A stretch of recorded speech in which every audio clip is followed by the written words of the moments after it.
Turley, moonshot to center field, grand slam, Gavin. Just like that, Gavin Turley gives the Commodores the edge. How about that? Dead struck, dead center, triple digits off the bat, unstoppable stuff for the Beaver. Long gone for Turley. He comes back to Falmouth in style. We welcome you live here on the deck at Jim's Clam Shack in Falmouth, Massachusetts. Baseball and beyond with Oregon State outfielder and Falmouth Commodore Gavin Turley. My name is MJ Newsom, one of the play-by-play broadcasters here for the Falmouth Commodores. There's a couple of Pac-12 guys yucking it up here on the East Coast. Gavin, thanks so much for sitting down with me today. MJ, thanks for having me on. This is awesome. Absolutely. Beautiful spot. Like, can't thank you enough. Yeah, I mean, take it in. Right on the harbor, pretty sweet. Yeah, some sweet, boats in dude. the background. It's pretty much exactly what you think of when you think of Cape Cod. Yep. So I want to start this real quick. A little story. So I know I've talked to you about it a little bit before. I've known who you are for a while. You caught some fame early, putting the Power Showcase. We'll get to that more in a second. But you, back when you were doing that, you used a gardening glove instead of batting gloves. And so funny enough, I saw that. There was one day when I was in high school, I went to go down to the cages to hit on a Sunday with my dad and my brother, and I realized I left my batting gloves. They were locked in the locker room.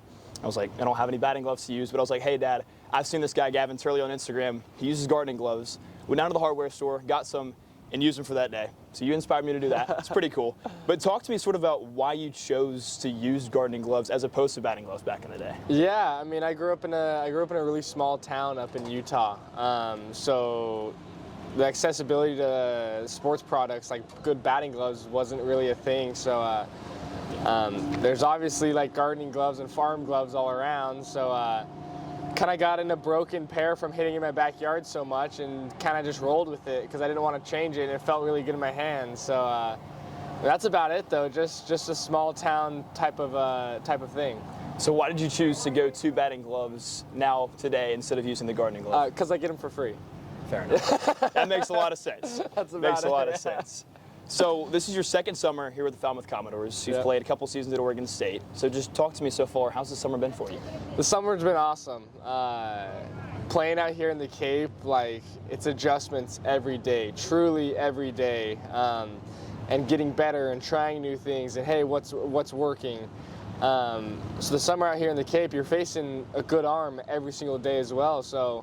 So you got to show up no matter how you feel with your best stuff that day. So with that all being said, you're going to get better as a player out here. What are some of the things you have done to try and get better as a player? Yeah, I mean, I've been messing with my approach a lot this summer. Finding what works for me, trying to hone into a good 2K approach, and but yeah, looking to stay opposite field with a lot of my stuff lately, and it's been working. So yeah. So for those of us who don't play baseball, talk me through and take me through a day in the life as a Falmouth Commodore player. Yeah, for me it's 2 to 3 days a week. I go hit the Falmouth Sports Center gym, and if it's not those 2 to 3 days a week, I'm usually running the kids camps here. So that can get a little hectic at times with those kids, but I love it. And then that's how my morning starts after breakfast, and then around 12 to 1 I teach a hitting lesson. There's some kids that take lessons from me. Then I grab lunch and then play baseball. And then after that, it's just go to bed and repeat every day. So that's literally what it's been every day since I've been here. So when you're teaching these hitting lessons, first off, what age are you teaching? Probably 13 years old. Okay. Yeah. So what are some of the things that you work on with those guys that are, kind of getting close to that competitive high school level? Yeah, it depends. Different for each guy, but really just hoping to give them a good foundation of hitting. That's about it. Just lay down the basics for them. Yeah. So it's your second summer, like I mentioned. What would you say some of your favorite memories or lessons you've learned here on Cape Cod? Yeah, I mean, even just last night was one of my favorite memories. Just that game last night was beautiful, sunset, perfect weather. But I mean, all the memories off the field too. With my roommate Trent, we made with Travis last year. So many great memories. The 4th of July with Travis was awesome last year. But yeah, it feels like it's every day there's a new memory being made. Talk about having a lot of fun off the field and on the field, and right now, it seems like you guys are having a lot of fun. I spoke to Isaiah Barquette last night after the game, and he said it's been the most fun week of baseball this entire summer. You guys have gotten points in 3 straight games. What are the vibes like right now in the clubhouse? Yeah, it's very, everyone kind of knows each other at this point, and everyone knows what role they have to fill. So it's really fun. It's really, really fun with that kind of energy and connection between all the guys. Awesome. So now let's circle kind of back to the beginning stages of your life. Just quickly tell me about growing up. Tell me about your childhood, baseball, school, friends, whatever. Yeah, like I've already mentioned, I grew up in a small, it's called Midway, Utah. We just got our first stoplight like my senior year of high school. Really? So growing up, I'd help work on farms with my buddies, move cattle around. My whole entire family skis like crazy. We're in between 10 pretty much ski resorts right in the middle of all of them. I worked at a fly shop when I was 12 years old, tying flies for them. So honestly, not much baseball, but my dad had a good baseball background to lay the foundation for me. But other than that, it was a lot of outdoors. So. You mentioned your dad, Jason, pitched in the Astros organization professionally. Your brother Noah also plays college baseball as well. How did those two guys kind of get you in a competitive spirit to play baseball? Yeah, I mean, my dad knows a lot of people and knows the game really well, so it helps a lot when you have someone in the world already kind of shouting your name out and asking what this kid needs to do. But with my older brother, I always think like, yo, he's a few years ahead of me. I can kind of correct my path based off of his mistakes. So it helps me a lot in that sense, where I can work more efficiently. So, yeah. What kind of lessons do you think you learned, and how did you get better by learning from two guys that are older than you, and your dad and your brother? Yeah, seeing how they go about it and seeing how sometimes like this might work for Noah, whereas this didn't work for Noah, whereas I can kind of pick and choose what I think would work for me. But really the competitiveness of having an older brother and always wanting to be better than that, and always chasing that has helped a lot. You talk about competitiveness. We talked about it just a few minutes ago. Sort of you caught a lot of fame early. You were 13 years old. You're hitting home runs in Major League stadiums, doing these power showcases. First off, what was that like for you, hitting home runs in Major League stadiums at that young of an age? Yeah, no, it was quite the stage to be put on that young. But I feel like as much as it doesn't necessarily like matter for recruiting or whatnot, I think it mattered a lot for when you get put on a big stage. You've been there before, so getting up there in a major league stadium and having to compete, and it's a big moment for a 13-year-old. Kind of get conditioned to those moments where it's like, all right, it's time to perform, time to go. So it honestly means a lot to my career to be able to do that at a young age. So I mentioned the fame. I mentioned that I knew who you were a long time ago. What was that like, catching fame and sort of being a big name at that young of an age? Yeah, it was interesting, especially from a small town. Like, no one necessarily believed that it was real, because I mean, everyone in the small town, I mean, they don't really care about fame, or they see it and they're like, ah. So for me, it didn't change much for my day-to-day living at home. Sure, there's more Instagram and more followers, but that never changed anything for me. So you talk about growing up in a small town in Utah. You moved to Arizona for high school. Much bigger place, much bigger scene. What was that adjustment like? It's kind of a kick in the face. Like, I get down there and I'm on one of the best high school teams in the country all of a sudden. And now, instead of being around just me and a JUCO kid back in Utah, it's me and 10 other D1 guys that are just as good as me in Arizona first day I got there. So that aspect changed a lot, but not only that, but I mean, living in Utah, it's a big Mormon state. Like, everyone goes to church there. There's hardly any alcohol around. And going to Arizona, especially Hamilton where I went, it's like a miniature ASU. So it's straight up just through, like, right in the party scene, everything. And luckily, like, I felt coming from Utah, I had a good head on my shoulders and knew what I wanted to do. But it was two huge environment changes for me. But it's helped a lot in a sense of getting perspective on how not one place is the same. Take me through some of the struggles that you faced when moving to Arizona, because like you said, it was a big change, and I'm sure there was a lot of struggle. Yeah, I mean, it took me probably, I want to say, like 7 to 8 months to really settle in with those guys. I mean, of course, I was friends with them on the field, but I didn't necessarily know how to interact with them off the field and what they necessarily like to do. I mean, after that, I mean, there's some of my best friends. I talk to them every day to this point. I mean, it wasn't anything too crazy, but I mean, there's definitely a lot of nights alone, but I mean, I'm all for that. I mean, nights alone in the batting cage never hurt anyone, so yeah. You talked to me earlier about your competitiveness level with your dad and your brother. Of course, you were, coming from a small town, you're the best player there, but you mentioned you come to Arizona, you're with 10 guys, or plus that are going to go on to play D1 baseball. How did that competitive nature rise? Yeah, I mean, I've always thought, like, when you step on that field, you got to think you're the best on that field. And if you're not the best on that field that day, then you got to work to get better.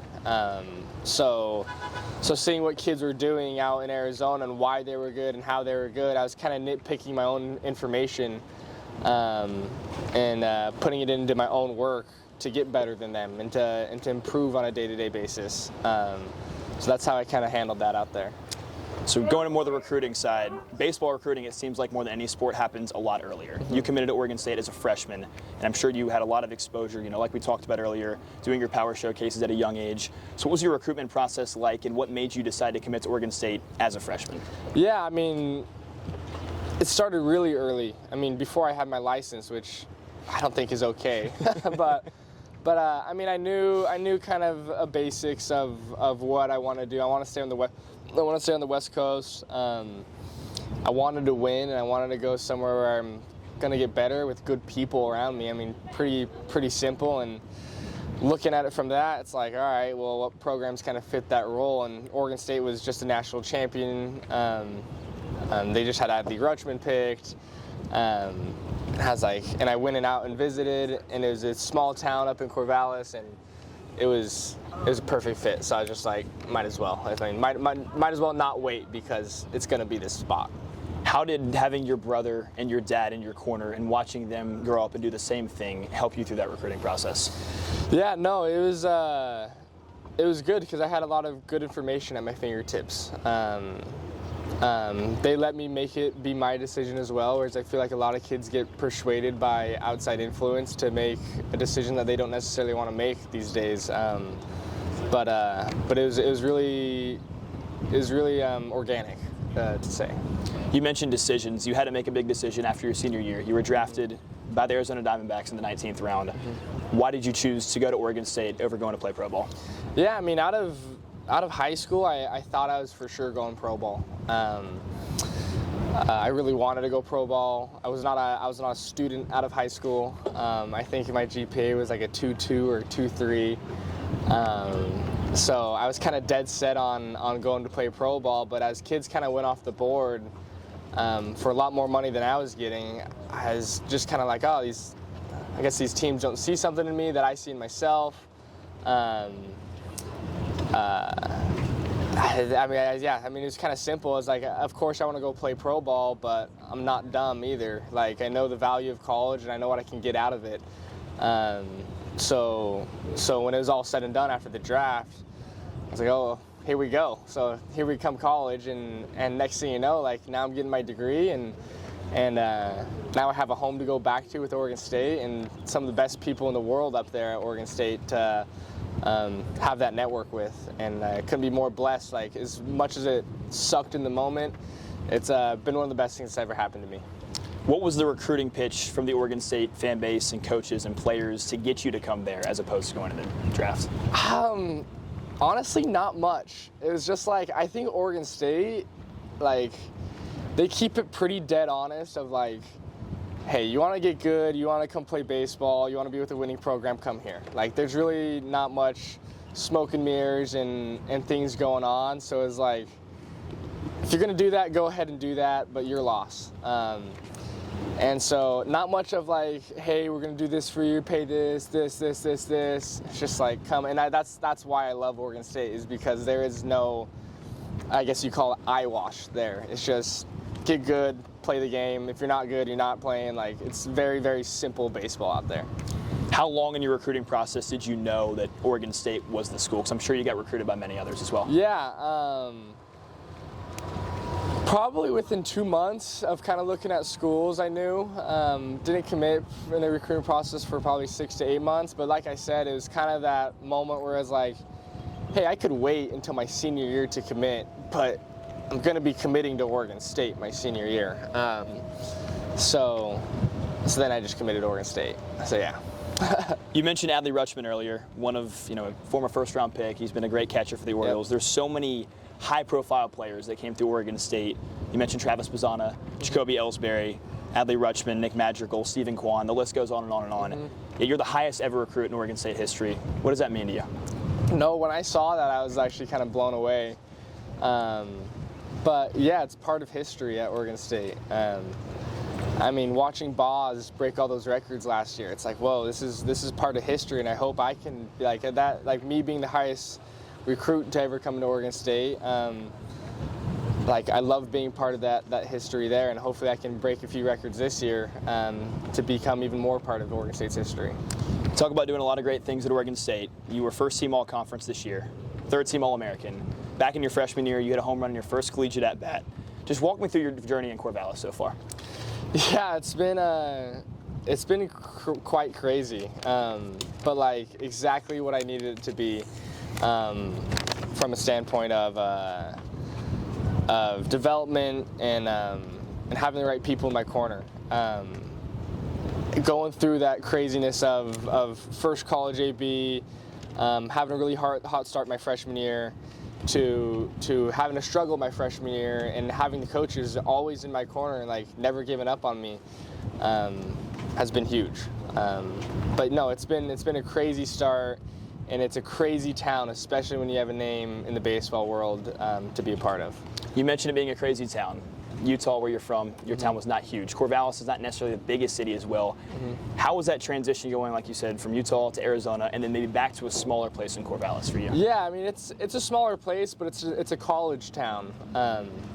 So when the students show up and when people show up, they love sports and they know who I am. It's kind of rare that I walk into a restaurant out in Corvallis and I don't get recognized, or someone doesn't say, hey, let's take a picture or something like that. So it's one of the coolest things to be a part of, because a lot of some of my buddies, when they came up, they played on UCLA. We went out to dinner and someone ended up taking a picture, like, hey, how's it going? Like, big fan or whatever. And they're like, what the heck? They're just blown away with the thought or idea of being recognized in their town, which for me it's a normal thing at this point. What's it like sort of being a celebrity around town? I mean, it's definitely interesting. Sometimes I'll catch myself going out in slides, shorts, hair all messed up, like going grocery. I was like, oh, maybe I can't at this time. Like someone's gonna see me, but I mean, other than that, like it's great. Like it's an experience I'm never gonna get back unless I make it to the bigs in a huge name environment. But yeah, I feel like it's preparing me for that type of mode. You talked about how much you love the town, you love the fans. Oregon State's got one of the best fan bases on the West Coast. You watch highlights of the games, you watch the games, it's always packed. So what's it like to play in such a big environment with such a great fan base? Yeah, I mean, kids have even noticed here, like we have Oregon State fans showing up to Commodores games, decked out in Oregon State gear, bringing chainsaws. Like they not only show up at Oregon State, they travel to Arizona. When we went to Cal this year, they overflowed Cal's fans. Stanford the year before overflowed Stanford fans. So it's like you're on the team that is the team on the West Coast. Like if you're looking at the West Coast, like that's the team to play for on the West Coast, in my opinion. So I mean, at home too. I mean, we're packing 4,500 people a night in a small stadium, and it feels like.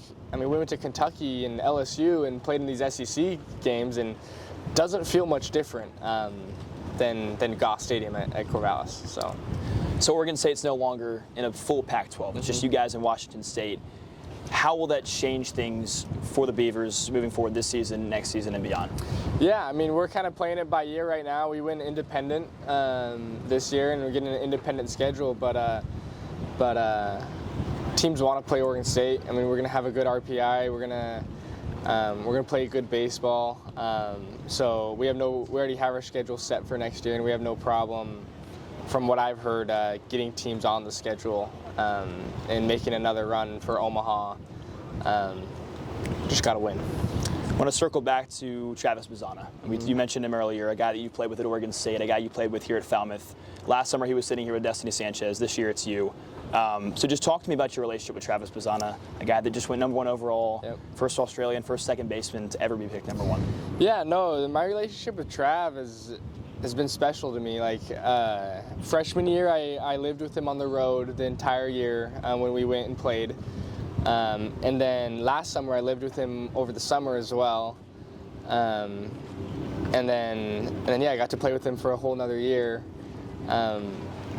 Travis is one of a kind mind, and I feel like me being around that on a day-to-day basis has helped me think about my game in a analytical and more of a business standpoint than I've ever thought about it before I met the kid. Because sometimes, some days I'd come back like, this or this and this, and he'd be like, "What are you talking about? Like, it's just this." And I'm like, "Yeah, you're dead on." But no, it's been very, very nice to get an inside look on how his brain works and how he went from being freshman year him to 410 with 28 home runs and 72 walks, junior year Travis, of him getting better every single year, has really helped me in the standpoint of, hey, how can I get better every single year, every single day, every single pitch type mindset. So Travis has now moved on, like I mentioned. He's going to the MLB, just got taken #1. And so in my eyes, there's 3 T's here with the Falmouth and Oregon State pipeline. You got Travis, you got Turley, and you got Trent Caraway. We've talked about Trent Caraway a little bit. He's a roommate up in Corvallis. Yep. You guys are good friends here. He's on the team. He's going to be an all-star. Tell me more about your relationship with Trent. Yeah, Trent's a character. He's became one of my best friends.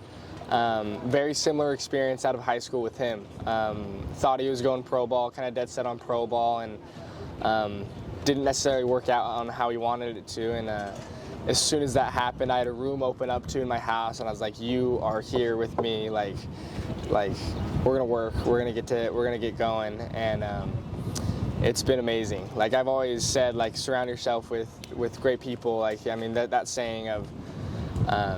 And yeah, he's one of those people that you can surround yourself with, and you'll become better off of him. And I think we feed off of each other really well. But having him as a roommate is really, really fun. He's a really fun kid to be around. Outside of baseball, what are sort of those fun things that you guys do? Yeah, I mean, heck, we honestly just do a lot of shenanigans, whether it's having a fire in the backyard or we both have a moped up in Corvallis. We got 2 mopeds in our shed that we'll kind of take for nice like sunset cruises. We like to go adventure. There's thousands of waterfalls out there in Oregon. So I mean, whatever that day calls for is kind of what we're doing, and we're both down for whatever. So it's really fun. So all 3 of you guys, Travis, yourself, and Trent, Oregon State Beavers, Falmouth Commodores. How have both those teams and organizations shaped you into the baseball players and the men that you guys are today? Yeah, going to Oregon State, like that's what they call it, is that they're in the man building business instead of the baseball player building business. And seeing how they send like their guys to the Commodores, it's an honor. I mean, our head coach played for Falmouth. He played for Trundy. So there's a history and a pipeline, you could say, a track that some of these kids follow, and to be on that track, like some days I'll be 0 for 3 and be like, dang, I suck or whatever, but it's like reality, it's like, look where I am right now. Like this, I couldn't be in a better spot. I'm in a very special spot. I'm at a great college, no matter what, like it's a success. You mentioned Jeff Trundy, 25 years as the manager here in Falmouth. He's set to become inducted in the Hall of Fame in November. You played for him now for 2 summers. What has he meant to you? Yeah, he's a guy that I honestly like. He shows up every day, and it's the same guy with a smile on his face, no matter what's going on behind the scenes. And I strive to be like that. Yeah, it's something special because he doesn't change, and that's what you need out of a coach is a stable guy. So going back real quick to what you were talking about, sort of the mental side of things. You said, you have games where you're 0 for 3, get down on yourself. You'll have games where you go 4 for 5 with 2 home runs and a double. How has the mental approach day in and day out in a baseball world where the game is just so tough?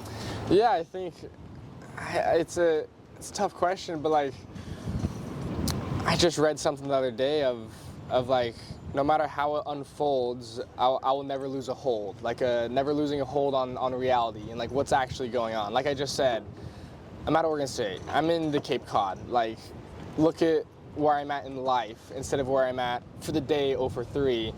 I think if I look at the big picture, it's much easier to perform if it's like, hey, I can have fun today. Like it's a good day to have some fun playing this game, and when you're having fun playing the game, it's much easier to go for 4 for 5 when you don't necessarily care about going 4 for 5, or you don't care about going 0 for 3. You're just having fun. You talked to me earlier sort of about the day in the life of Falmouth Commodore baseball. It's a lot of work, a lot of baseball. You said you teach hitting lessons, you work camps. How do you balance out having some fun where your guys are playing 6-7 games in a whole week? Yeah, that's a tough question. I feel like a lot of it's got to show up on the field in a sense, but when you get that off day, you got to make the most of it. Heck, I've been to the Vineyard twice now, so that's always been fun. Going to the beaches with the guys, watching movies, poker nights with the guys, all of that plays a big role in the balancing. So I want to transition to something sort of off the field that has been revolutionary in the past couple of years, NIL. Not asking for any numbers here, but just walk me through the process of what it's like to be an athlete in today's college sports world with NIL. Yeah, for sure. I think there's a lot of noise out there right now, and I think it honestly makes it kind of easy to see which kids are chasing the money and which kids are chasing the end goal. Because you see kids hopping school to school, where can I get the most money? And that's kind of their end-all, be-all decision. Whereas, I mean, I feel like at Oregon State, I'm always praising Oregon State, but like you get the kids at Oregon State, like we don't necessarily care about the money. Like we know the money's in the end. Money's in being a Hall of Famer, being a big leaguer for 10 years. And so when the kids go to Oregon State and understand that, they're like, okay, well, when I stay here, that's going to put me in the best position possible to become one of those guys.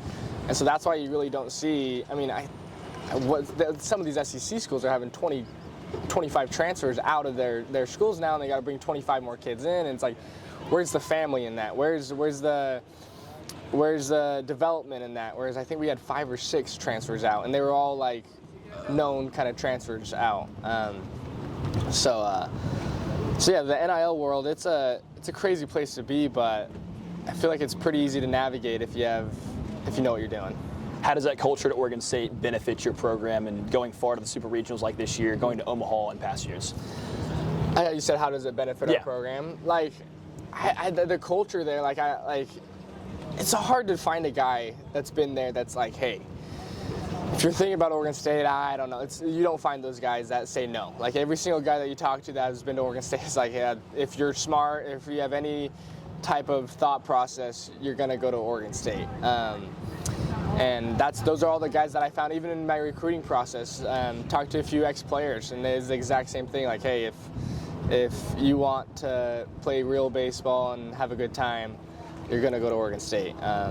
So yeah, I mean, it's culture, it's legacy, it's history. So yeah. All right, enough about the baseball. Let's transition to off the field stuff. I know you went flying this morning. Yeah. It's pretty awesome. Yeah. So talk to me about your favorite off the field activities. I know you said you've gone to the Vineyard a couple times, go to the beach, poker nights.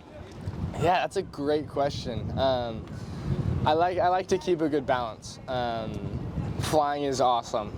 There's a little plane I can rent out in Corvallis as well. Corvallis, Oregon's the grassy capital of the world, so you get up flying, you see all these grass fields, you can land the plane anywhere, so you have that sense of safety in your head. You don't have to land it on a highway like if you're flying in Arizona. Love flying. I wish more people would take an experience and try that, because it's truly special, and statistically it's much safer than driving. So that being said, but yeah, I mean, I love getting outdoors. I mean, growing up with that outdoor background, I've explored a lot of Oregon. Kind of any chance I get, I go try to find a new place out there in Oregon. I drive a 20-year-old Toyota, so I can kind of beat on it, and that'll take me places. But yeah, anything with friends, family, outdoors, experiences, it's kind of what I do. I want to stay on the flying for a second. Obviously, you said it's more statistically safe to Yeah. fly than drive, but how did you overcome the nerves of first getting up there, controlling a plane where if things go wrong, it could go south? Yeah, no, for sure. I think where I kind of first got the idea is we're in Montana when I was probably like 15 years old, 16 years old for 4th of July. And one of the friend's dads has his helicopter license and landed the helicopter in the backyard and was taking kids up. And I was looking at it, I was like, this is just a dad right here. This isn't a pilot. This is a dad that knows how to fly. So that's kind of cool. And if he can do it, I can do it. So I started looking into it, and then once I got up, I was like, do I really want to do it? Took a few introductory flights, and then once I got up and got cruising in the air, and there's no traffic and no person swerving in your lane, and it's just you and the air and everything around you, it's like, I see why, like, it's a very calming and good experience to have. Yeah. So that's just one of the cool things you do. You really have this sort of life of adventure and curiosity. You've learned how to fly planes. You can solve a Rubik's Cube behind your back. You took apart your car engine just to repair it. Like, what sparks this curiosity in you? Oh, man. I don't know. Yeah, I honestly don't know. I just feel like I'm always up for adventure, you know? Always trying to better myself. Like, wrenching on cars, I feel like just gives me a better understanding. If something goes wrong off-road, I can put it back together. I don't know, the Rubik's Cube thing was just something I'd do in church growing up. Like, and I wasn't allowed to be on my phone, but I could play with the Rubik's Cube. So, but yeah, I honestly don't know. So it seems like all these things take a lot of patience. So would you consider yourself to be a patient person? I'd say so, yeah. I'd say there's a lot of stuff that goes on that I'm just like, it doesn't really affect me. So how does that patience translate from things off the field to in the batter's box, in the outfield? Yeah, I'd say like knowing that I'm in it for the long run. Like, if the results aren't going to show up today. Like, I'm not going to be a big leaguer today. I can act like a big leaguer, think I'm a big leaguer, but knowing that I have a lot more room for improvement, I think that's how it translates. So I want to go more towards your post-baseball career. We've talked about all the cool things there. You mentioned cattle back in Utah. You want to get into ranching after baseball's over. For someone like myself and maybe others who don't know what ranching is, sort of walk me through that. I feel like it's a 24/7 vacation. Like, when I'm out there, like you just get to work on the stuff you own. You get to work on your house, work on the farm, or build fence, build a barn. Just make your property better and better every day, which I feel like isn't necessarily work, it's projects. And I love doing projects around my house. So why not live a life that's consistently that? So what sort of sparked your interest in ranching? I think growing up out there in Utah, it's a very like low stress kind of lifestyle if you have it set up right. So yeah, I think after knowing, kind of getting in that mindset and that mode of, hey, I'm moving hand lines and out here on the farm, there's no one around, I don't have my phone on me. I think after I got in that mode, it's kind of like something that I've always wanted to go back to.